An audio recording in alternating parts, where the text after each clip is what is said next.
This is totally useless information with Nick and Roy. Listen, laugh, and learn. Hi, I'm Nick. And I'm Roy. We wanted to wish you all a happy Thanksgiving. Living in the United States, I often wonder, why do Canadians celebrate Thanksgiving in October? Do you really often think that, or just once or twice? Like, how often do you really think that? Every day, Nick. Okay, well, let me tell you why we celebrate Canadian Thanksgiving here in October. Because it's more closely connected to the traditions of Europe than of the United States. And since Thanksgiving for us Canadians are more about giving thanks for the harvest season, it makes sense for us to celebrate a holiday in October. What difference does it make? It's a happy Thanksgiving all the time. So on behalf of all of us here at Totally Useless Information with Nick and Roy, happy Thanksgiving no matter what time you celebrate it. Cool, let's do a show. Today on the show, we'll talk about science, animals, dreams, and history. Plus, we'll open up the mailbag and your favorite news from around the world. Totally useless information. It's everything you never needed to know. Einstein was a moron. Newton was a jerk. E equals nothing. It's science, science, science. In 2011, Daryl Gwynn of the University of Toronto was among the team who won the Ig Nobel Prize for Biology for their work on beetles that mistook certain beer bottles for females of their own species. Okay. The male, Julodamorpha baeckeli, was observed attempting to copulate with beer bottles because the color and reflection of the tubercles, those little bumps on the bottom of the bottles of the glass of the beer, they thought they were their female counterparts, and it caused an attraction and release of sexual behavior. So these beetles loved the beer bottles. Yeah, there was a Friday night one time. I was a little drunk, and that's a hospital story. But anyway, when a star dies, it implodes and collapses on itself, giving rise to a neutron star. The result of this collapse is the densest material in the universe. It becomes so dense that 1 teaspoon would weigh 6 billion tons. Let me say that again, 6 billion tons. Wow. That's what happens when a neutron star collapses. And by the way, one is doing it in a distant universe, a distant galaxy. Galaxy. Thank you for that moment. Yeah. It was a little dense, if you ask me. So using radar to spot polar bears along the frosty coast of Hudson Bay, way up north in Canada, hundreds of polar bears have been wandering for weeks, waiting for their wintertime sea ice to form so they can return to hunting ringed seals. Until then, they represent a danger to the 900 people living in nearby Churchill. It's a remote subarctic town here in Canada, where I am. The town is working on a plan to prevent conflicts between hungry bears and humans using a new radar system that can watch and warn when a bear approaches, and do so in a snowstorm and during the dead of night. We will find you. Wow. Did you ever crack a glass, like a drinking glass? You crack it and you see the break, like you see the line as it's breaking. Well, you don't really see it because it's going so fast. Well, scientists have checked the speed at which glass cracks at. Ready? 3,000 miles per hour. Whoa. So the speed of sound is 767 miles per hour. So that's really fast. And in fact, that cracking noise you hear is the sound barrier being broken. Wow. Isn't that crazy? It is. So when someone smashes a glass over your head, that's what you're breaking the sound barrier. Yes. And my head at the same time. At the same time. So this is an appealing piece of information. 4 Japanese scientists measured the amount of friction between a shoe, the floor, and a banana peel. Right? The force transducer, and with 6 degrees of freedom, was set under a flat panel of linoleum, in case you want to try this at home. Both frictional force and vertical force were simultaneously measured during a shoe sole that was pushed and rubbed by a foot on the panel with banana skin. Are you peeling a banana? Hold on, you're peeling a banana right now. Are you going to put it under your foot? So I got one right here. So the Japanese scientist measured the frictional coefficient was about 0.07. Are you enjoying that banana right now? I wish that scientist had placed that banana somewhere else and we could have measured the friction. That's why this was an appealing bit of information. I believe we predicted on past shows that the Earth was going to be too hot to live on. Right. Global warming. Right. No, Al Gore. The sun is moving closer. It's not us. These morons think it's us that's creating global warming. It's not. The sun is moving closer. In fact, in 2.3 billion years from now, the sun will pretty much vaporize the Earth. No life will be able to live on it, and it will just be a floating rock in space. Yes. So no matter what we do, it's not going to change it. So live it up. Go take a drive. Run your car at night and make out in it. Or make out with a beer bottle. So here's some And a banana. And a banana. You do the math. So here's some scientific help. There's an actual hotline that filmmakers can call for science advice in order to incorporate accurate science into their films. It's the Science and Entertainment Exchange. It's a program that connects entertainment industry professionals with top scientists and engineers to create a synergy between accurate science and engaging storylines in both film and television programming. So previously, I was talking about the sun moving closer. Right. Well, how far away actually is the sun? Get ready for this. I had no idea, but 93 million miles. Now, that's insane. I didn't think it was 93 million miles. That's 150 million kilometers for you Canuckies. Thank you. It takes light 8 minutes and 19 seconds to reach us at 186 miles per second. Wow. Okay. And we sit back and we feel the heat when you're sitting. Think about that. You sit on the beach, you look up at the sun, you feel the heat radiating from the sun, and it's 93 million miles away. How hot? That's some hot balls. It is. And speaking of hot and steamy, you're listening to Totally Useless Information with Nick and Roy. Animals, crazy animals. Crazy animals. You upstaged the kitty cat. She's going to get pissed. Yeah, there you go. The macaque monkey steals items. Macaque monkey steals items for food. There's a paper published in the Royal Society of Science Journal studied monkeys at a temple in Bali, Indonesia, who frequently stole items from humans, their bags, hats, sunglasses, tablets, and phones, and they would hold them ransom in exchange for offerings of food, okay? It found adult white long-tailed macaque monkeys were intelligent enough to comprehend which items had the highest value to the visitors and would only release it after receiving food they perceived to be of corresponding value. Oh my God! You know, I had one of those monkeys. Did you? You took it everywhere you went. Woo! Yeah. Okay. Polar bears, when they meet, they actually touch noses, Aw. right? Yeah. So if you see a polar bear, touch noses, and then he'll rip your face off. So if they rub noses and one of them has a runny nose, would you consider that a wet kiss?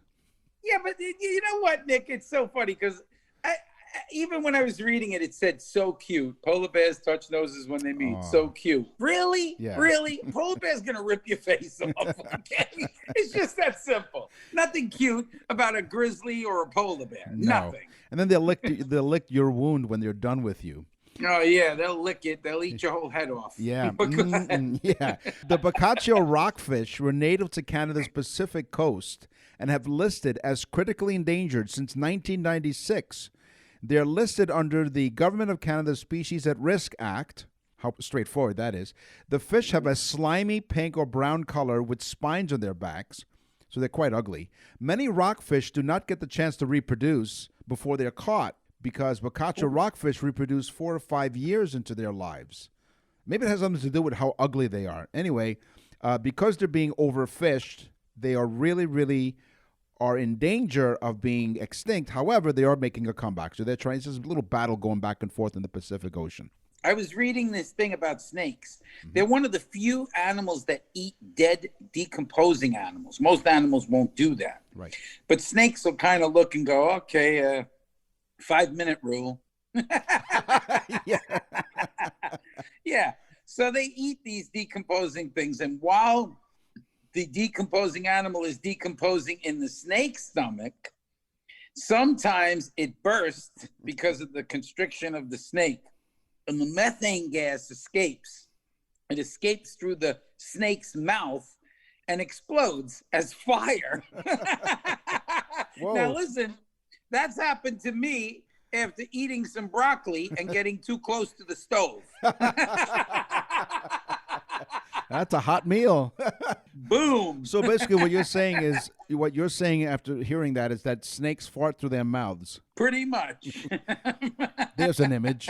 Kangaroos can learn to communicate with humans similar to how domesticated dogs do. They use their gaze to point for help, and researchers did this study involving 11 kangaroos who lived in captivity that had not been domesticated. 10 of the 11 marsupials, by the way, intently gazed at researchers when they were unable to open a box of food. 9 alternatively looked at the human and the container as a way of pointing and gesturing towards the object. So basically communicating with humans. And once they opened up the box, it made them really happy. Happy. Nick and Roy will continue with totally useless information.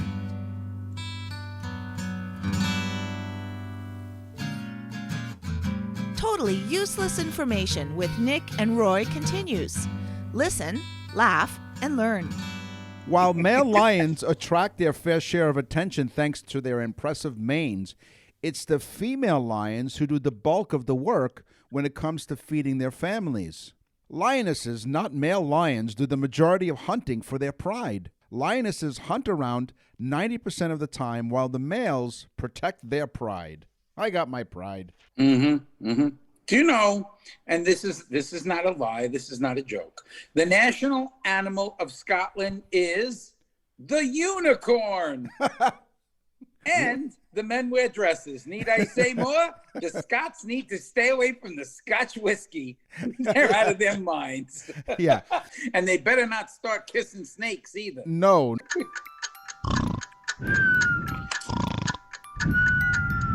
And now it's time for Totally Useless Information with Nick and Roy as they present Dreams.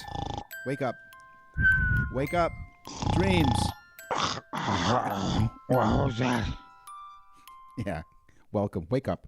I got scientists believe that babies dream in the womb. Mostly sounds and touch sensations they believe go through their minds.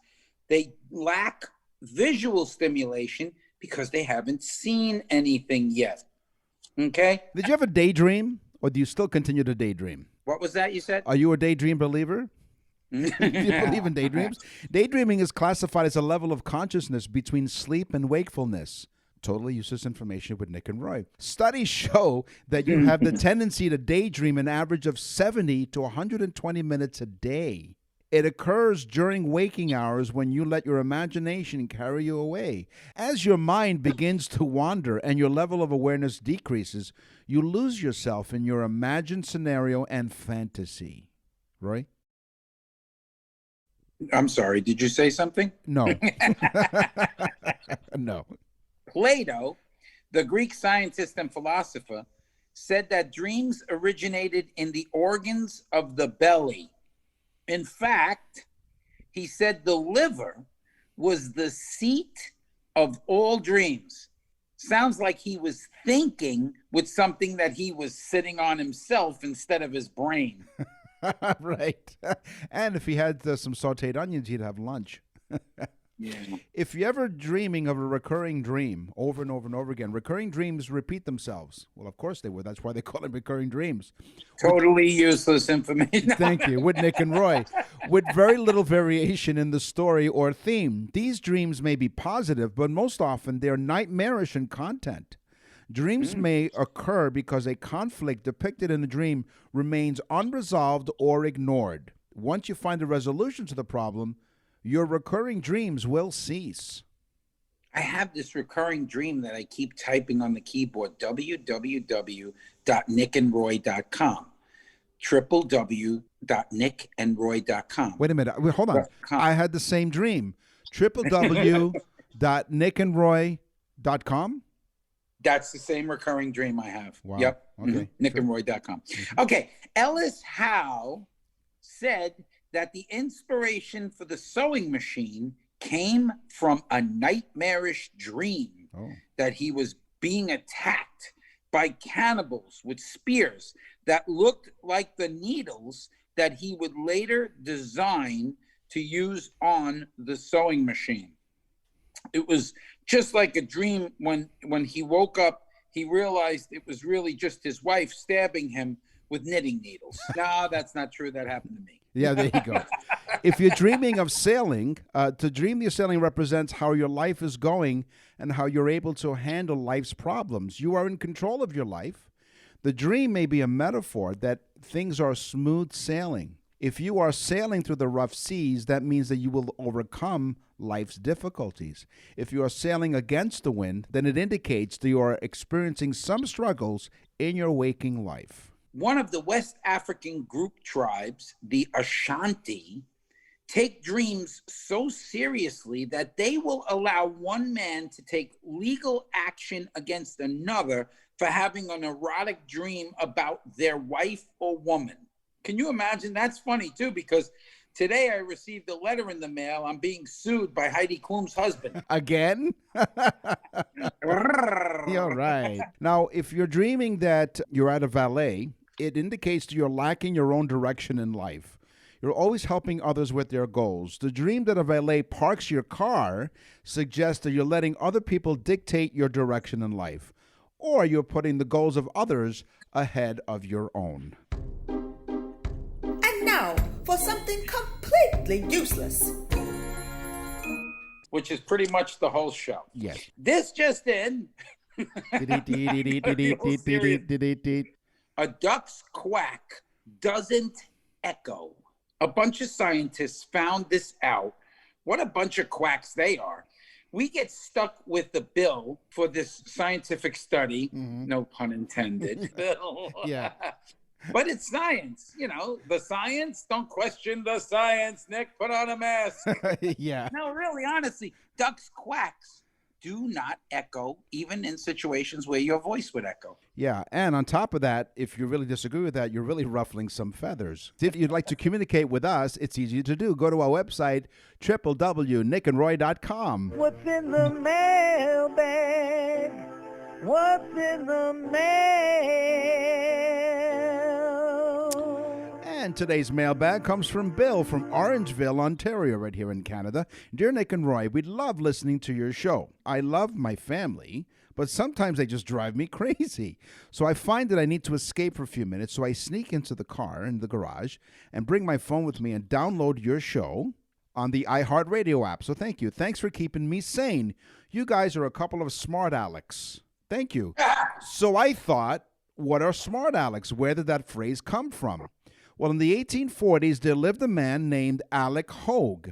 He would use prostitutes to lure men into hotel rooms. While the men were busy with their prostitutes, he would sneak into the room and rob them by taking their money from their pants. He would brag about this around the city. And he'd go on and brag, and he would do this for a long time until finally the police arrested him. They gave him the nickname that described as an intelligent and cocky person, Smart Alec, Alec Hogue. So it was him the whole time taking my money. Send us an email. We'd read it on the show, and we'll profile you. Thank you very much for listening. I got one. I got to tell you. Yeah. This was given to me by Tony V. give him a shout out. Tony V, Yeah. really cool guy. Yeah. He actually sent me this on an email, and I thought it was amazing. The okay, you know, it's probably the most used term anywhere. Okay. Okay. All right. So where did okay come from? Martin Van Buren.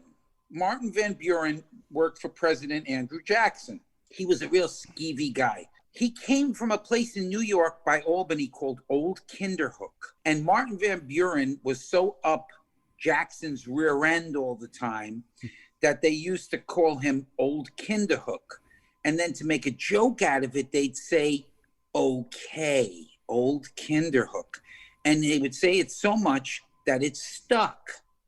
And the letters okay became a symbol of, yeah, I heard you, it's okay, yeah, and so on and so forth. So that's where okay came from. I just had to say that. Thank you, Tony. Thank you very much. Tony V, it was okay of you to join our show by visiting www.nickandroy.com. What happened today is history. What happens tomorrow is history. Yeah, foggy outcome. Shortly before the First World War, Horatio Bottomley's, a politician who was himself a racehorse owner, hit an audacious scheme to make his dream come true. He was a swindler, and his ploy was simple. He would not only own every horse participating in the race, he would also make sure that they finished in the exact predetermined order. The jockeys were strictly instructed about the plan, and Bottomley's associates in England laid heavy bets on the exact finishing order.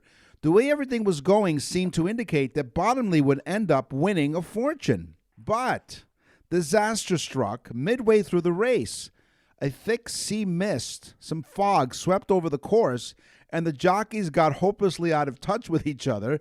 They crossed the finish line in a jumble, and much to Bottomley's dismay, ending up losing his fortune. Good for him. Yeah, Bottomley up. Nick and Roy will continue with totally useless information. We're back with totally useless information with Nick and Roy.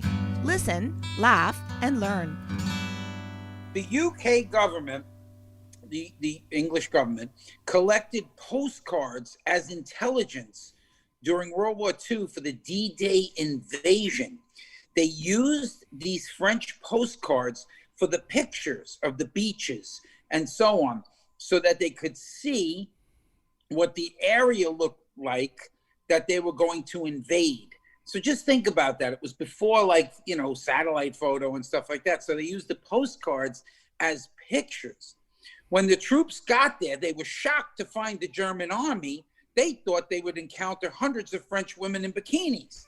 So they had no guns. What they brought with them were condoms and chocolate bars. No, that's a joke. Yeah, there you go. Can you imagine? They had no photos of the beaches of Normandy, so they used old French postcards to see what the beach looked like. That's amazing. Wish you were here. Never the twain. Glad you got there. Yeah, that's right. Never the Otherwise, we'd all be speaking German and worshiping Heidi Klum. like you. Never the twain shall meet. Two Twains left New York. No, just kidding. Mark Twain was born on November 30th, 1835. He was born shortly after Halley's Comet appeared. He thought that he had a connection to Halley's Comet and said that the next time the comet appears in 1910, he'd be expected to go out with it. Well, Twain died on April 21st, 1910, the day after Halley's Comet returned. Well, maybe that's where that Hale-Bopp group got their thing from, you know? Maybe. Could be. Yeah. Marcus Crassus was a super wealthy Roman general. He was the Bill Gates of his time. Mm-hmm. Well, he finally lost a battle to the Parthians, and he was killed. But what they did was they poured, because he was this rich guy and they all knew who he was this general, they took hot molten gold and poured it down his throat to make a joke out of him for his thirst for wealth. They liquefied the gold and poured it down his throat. Ooh. And then he woke back up and said, hey, Can you give me a silver chaser with that? Or some Tums. Marie Blanchard was the first female aeronaut. She was married to Jean-Pierre Blanchard, the first male aeronaut, the first person to cross the English Channel by balloon. Sadly, he suffered a heart attack and fell out of his balloon. Wait a minute, it's serious. I don't know why that's funny, but it is. Okay, but she decided to keep flying in the hot air balloon. She flew at night so she can display fireworks in mid-flight. She insisted, by the way, the balloon be filled with hydrogen gas. You see where this is going? On July 7th, 1819, she was flying over Paris when one of the fireworks ignited the hydrogen and the balloon exploded. She managed to land on the roof of the building, by the way, so she survived until she slid off the roof and onto the street where she died of a broken neck. So this was history's first female aeronaut dying, as well as her husband, the first male aeronaut, in a balloon accident. Yeah, which means not. Aeronaut. Not, yes. In World War II, the Americans dropped 2.7 million tons of bombs on Germany. Did you hear that? 2.7 million tons. Yeah. Did you know till this day, before you can excavate to build in Germany, they need to check the ground for unexploded ordinances because so many of the bombs didn't actually go off and they just are in the ground now. And if you go to dig, you blow yourself up. So Boom. That's how my wife, that's kind of like, I guess, the way my wife feels when she walks into the bathroom. It's like an unexpected ordinance exploded. And you are German. In 1849, there lived a criminal whose name was William Thompson. He could walk up to strangers in New York City and ask them, "Have you confidence in me and trust me with your watch until tomorrow?" When they said yes, he took their watch, and of course, he never returned it. He did this for the longest time, but he was eventually caught. Prosecutors referred to him as Confidence Man, and because it didn't fit in the headlines in the papers at the time, they shortened it to Con Man. Cool. There you go. In 1386, a pig was executed in France. Oh. The pig in question had attacked a child who later died. The pig was arrested, jailed, tried, and found guilty, and he was sentenced to death. He was executed. I guess you could say the jury brought home the bacon. Or maybe they pork chopped his head off. Yeah. Hey, what do you call a pig who goes to one of those massage parlors? What? Pulled pork. That's what. You know, one time I brought my cock to the there you go. massage parlor with me. Einstein was a moron. Newton was a jerk. E equals nothing. It's science, science, science. The Earth is a gigantic magnet. Okay? Do you know why? Well, I'm going to tell you. Because its core... Was I supposed to say, no, I don't, Roy? Tell me. Oh, all right, go ahead. Okay, so, no. Every single one of us sitting in the studio audience want to know, so tell us. We tell were us doing so great. We were moving right along, and then, boom. Okay, the Earth is a gigantic magnet, right? We know that. But it's because the core is actually a big iron ball, probably the size of Pluto. By surrounding it with liquid metal that spins around it, that it creates an electrical field that then magnetizes that center iron ball. So that's why the Earth is a magnet, and it has a magnetic field. You take out a compass, you'll realize that. Right. Now I'm glad I asked. Mm-hmm. There is no blood in your eye.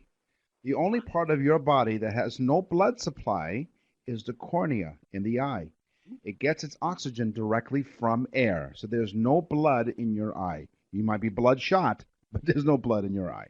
I actually had an operation on my cornea. I had pieces, shards of rock taken out of my cornea. That was interesting.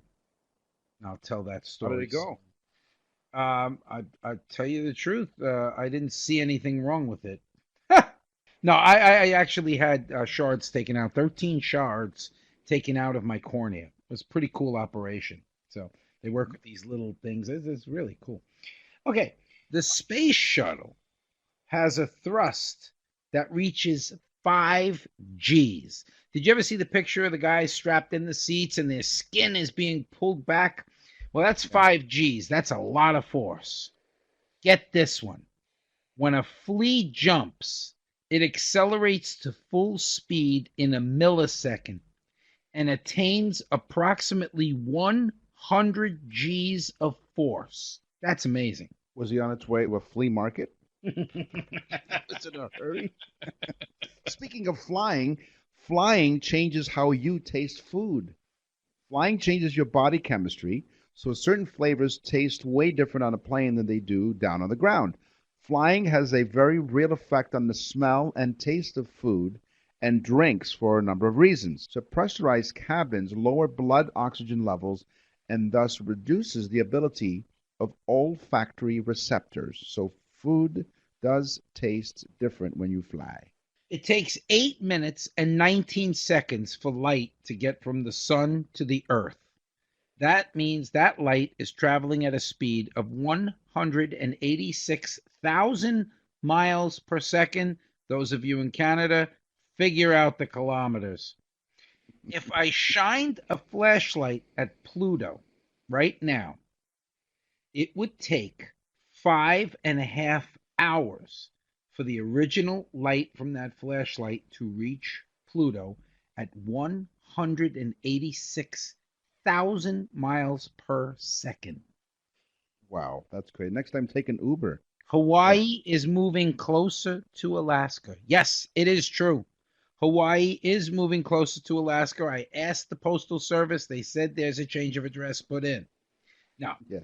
Hawaii's moving closer at the same speed that your fingernail grows, which is not really that slow. I mean, fingernails do grow.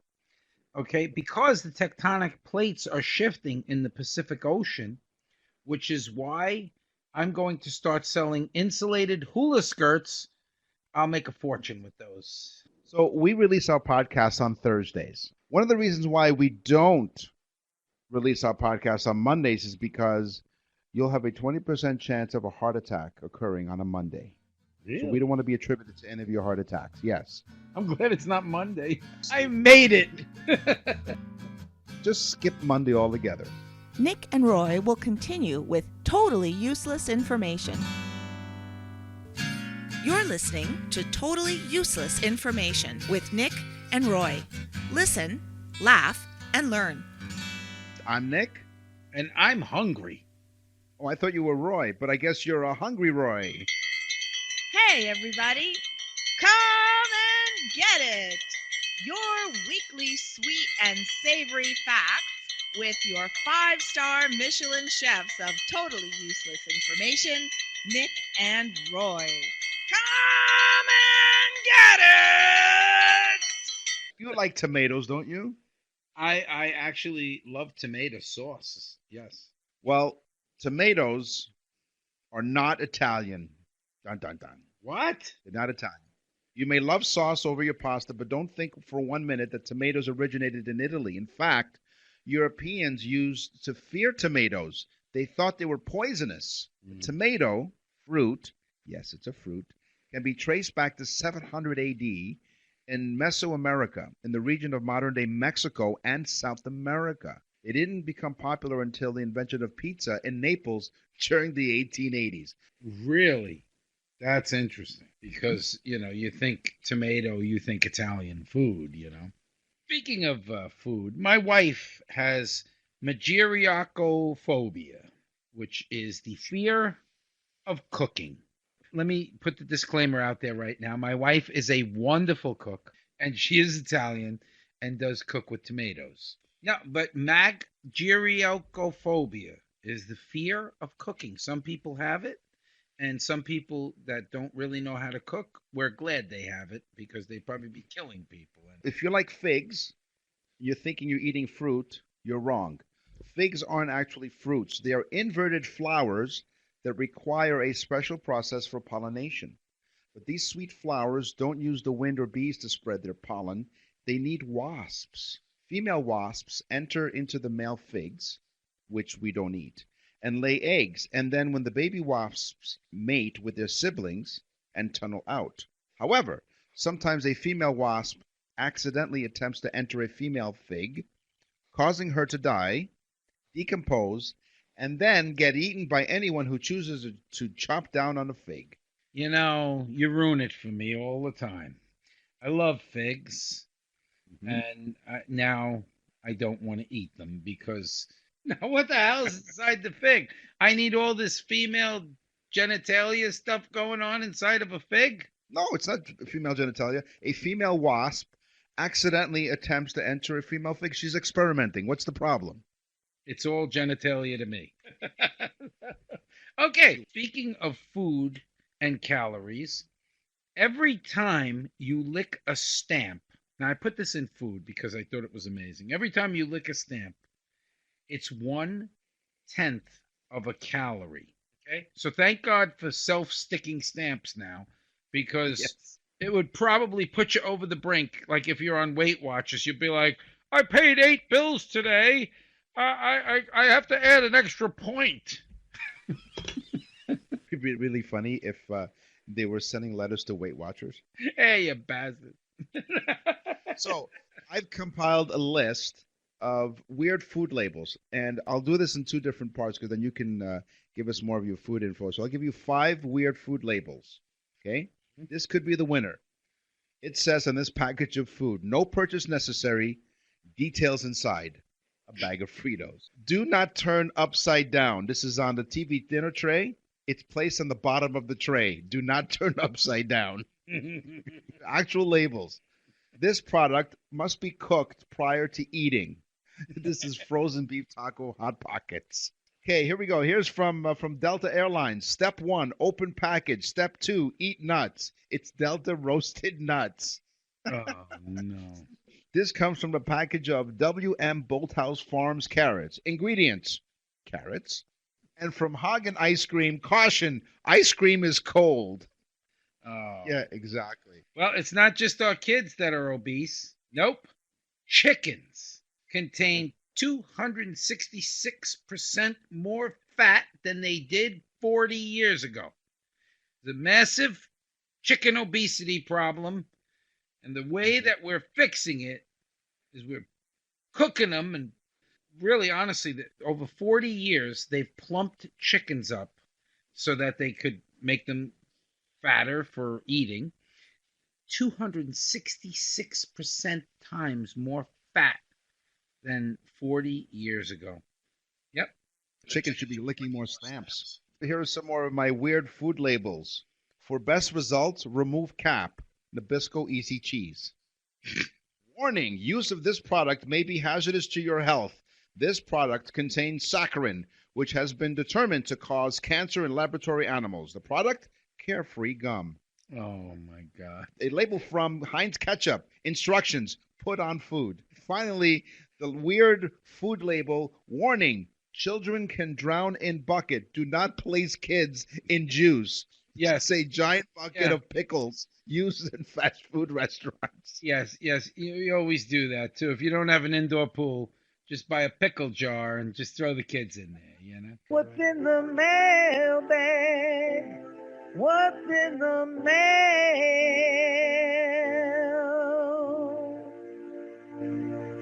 Yeah. Sophia in Vermont. Sophia asked us about if we could look into Mrs. Winslow's soothing syrup. She has something from her great grandmother. It was an ad or something from a newspaper or a poster ad.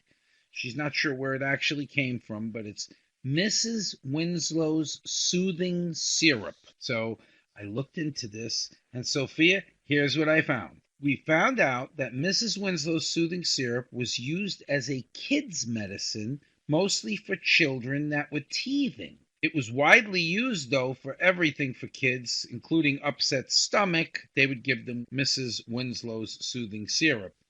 So, Sophia, I looked into this, and then I got the ingredients, and I was shocked. It contained alcohol and morphine. It's exactly what you want to give the kids, you know? So, being that, I guess that they were stressed out back then as well, probably no televisions and things or iPods to keep the kids busy. So let's dope them up with morphine and alcohol and send them off to bed. Okay? So, Sophia, your great-great-grandmother was doping the kids into submission. So Perfect for you as well, being that you're from Vermont. Well, that explains lots.